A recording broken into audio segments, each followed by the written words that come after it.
विष्णूचं 36वं नाव आहे ईश्वरः। निरुपाधिकम ऐश्वर्यम अस्य इति ईश्वरः। निरुपाधिकम म्हणजे ॲब्सल्यूट, पूर्णपणे।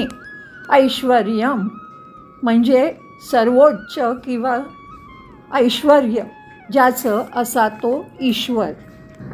सार्वभौमत्व ज्याचं आहे असा तो ईश्वर। तो कोणत्याही उपाधीपासून, त्रासापासून मुक्त आहे असा तो ईश्वर। ओम ईश्वराय नमः। परमेश्वराचं 37वं नाव आहे स्वयंभू। स्वयं एव भवति इति स्वयंभू।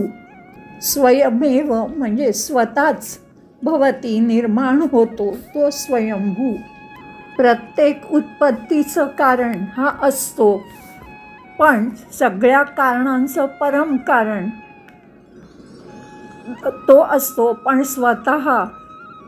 साठी कोणतंही कारण नाही। हा अकारण कारण हेच परम कारण आहे, जो निरपेक्ष कारण आहे त्याला स्वयंभू असं म्हणतात। ओम स्वयंभूवे नमः। 38वं नाव आहे शंभू। शम सुखम म्हणजे सुख आणि आनंद।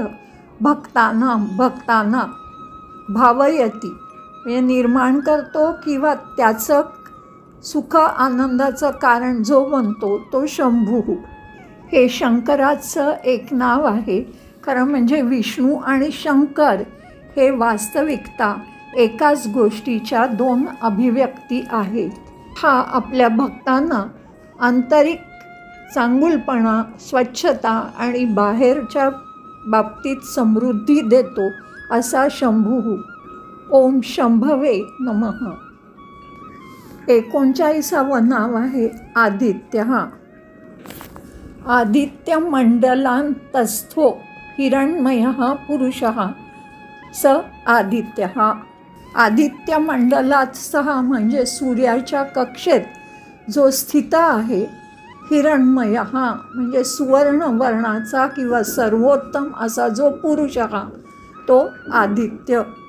गीतेमध्ये परमेश्वर म्हणतात आदित्यानाम अहम विष्णू। 12 आदित्य आहेत, त्यातला विष्णू मी आहे। प्रत्येक जीवित वस्तू ही प्रत्यक्ष किंवा अप्रत्यक्षपणे सूर्याकडूनच आपल्या आवश्यक गोष्टी प्राप्त करतात। वामन अवतारात हा आदितीचा पुत्र म्हणून जन्माला आला, म्हणून सुद्धा त्याला आदित्य असं म्हणतात। ओम आदित्याय नमः। 40वं नाव आहे पुष्कराक्षः। पुष्करेण म्हणजे कमळाप्रमाणे, उपमिते प्रमाणे, अक्षिणी दोन्ही डोळे, यस्य ज्याचे तो पुष्कराक्षः। जो केवळ आपल्या दृष्टीने भक्तांचे दुःख दूर करून त्यांना शांती, आनंद, पूर्णता देतो तो कमळासारखे डोळे असलेला पुष्कराक्षः। ओम पुष्कराक्षाय नमः।